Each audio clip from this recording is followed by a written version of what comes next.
And then the second person who will share this evening is Matthew Hastings. Matt was born and raised in South Africa and relocated to Charlotte in 2012 to begin seminary. He completed his MA in Old Testament in 2017 and will receive his MA in New Testament this year. He has been in full-time ministry for 11 years in many different roles, including music director, student pastor, operations, and leading groups. He is married to Rachel, who is also a Gordon-Conwell student. They have 3 children, Hope, Ian, and Asher. After graduation, he is planning to continue his ministry in the local church, support Rachel as she completes her studies, and take steps to get involved in theological education in the majority world. He desires to learn German and French and then apply to a PhD program at some point in the next 10 years. Good evening. Certainly a great privilege to speak to you all tonight. It's kind of hard to believe that we've made it this far. I've been working on my degrees at Gordon-Conwell since 2012, and I know some of you in this room have me beat and have been working for longer. But it's been a long, hard journey to get to this point, with many early mornings for me and late nights and countless cups of coffee. I think you guys can probably relate to that. It's been kind of surreal for me to reflect back on my journey in seminary. I've had the privilege of working full-time in the church during my whole time at Gordon-Conwell. And in many ways, my training in ministry has been more intense on the job than it was in the classroom. I've experienced firsthand both the joys of ministry, but also an extremely large dose of the pain and heartache of ministry. It would take way too long for me to even begin to tell you about my experiences these past 7 years, and it's been difficult and stretched me far beyond what I could have imagined at the start.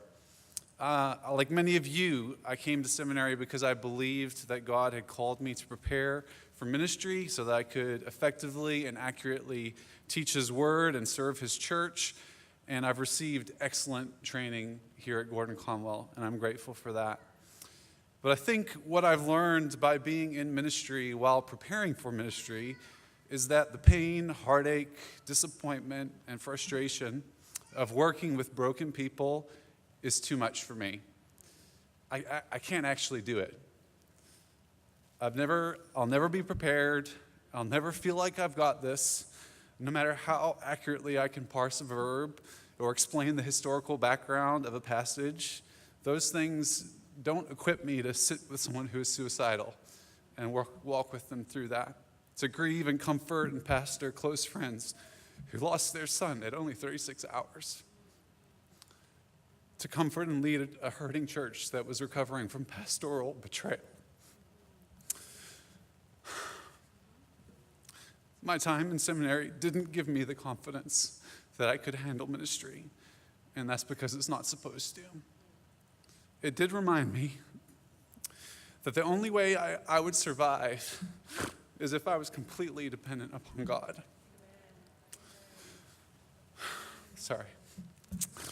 Studying Greek and Hebrew didn't actually give me the confidence that I could be certain about what Scripture teaches or that I could answer all the tough theological questions, but it did show me that I need to be humble, that I need to stop and pause long enough before God and recognize that His ways are far above my ability to comprehend, that He is working in ways that will constantly surprise me, and that my ability to wade into the mess of people's lives is directly related to the power of the Spirit working in me. I think my experience at Gordon-Conwell Charlotte has been so profound precisely because I was working full-time in ministry while working on my degrees. At every step along the journey, God brought together things I was learning with the things I was dealing with in ministry. And here at the end of my journey at Gordon-Conwell, I'm incredibly grateful for how God orchestrated it all. And there are so many experiences and people that have contributed to that. I still remember Dr. Fairbairn's church history class. It was one of my first classes, and it really set the tone for a great experience at Gordon-Conwell. Followed that up with theology and Christian thought and philosophy. I will always be grateful for Dr. McDowell, who provided me with so many opportunities to discover my gifts and use them in the seminary context. Grateful for Dr. Wheaton, who was an advocate for me and many other students and helped lead us in quite a few directed studies. I'm grateful for Dr. Ryan Jackson, who, even though I only took one class with him, was a pastor to me when I needed one. Grateful for our chaplain, Percy Burns, who opened his home to me and many other men on Monday nights and taught us how to pray and showed us that God is in the business of shattering all our boxes and constraints that we put on him. I'm grateful for Dr. Grahams, whose passion for theological education in the majority world is contagious. I'm grateful for Dr. Petter and Dr. Hugenberger, who helped me become more of a dork and learn more languages. And I'm grateful for my fellow students who, many of the conversations with you were a welcome break to the tough ministry times that I was going through. Grateful for all the students that I had the privilege of being a TA for in the Hebrew classes. You guys have helped me probably even more than I was able to help you. Probably most of all, though, I'm grateful for my wife, Rachel. It's an incredibly great privilege to do this together with you, and I know that's unique, and I can't wait to see you walk across the stage next year.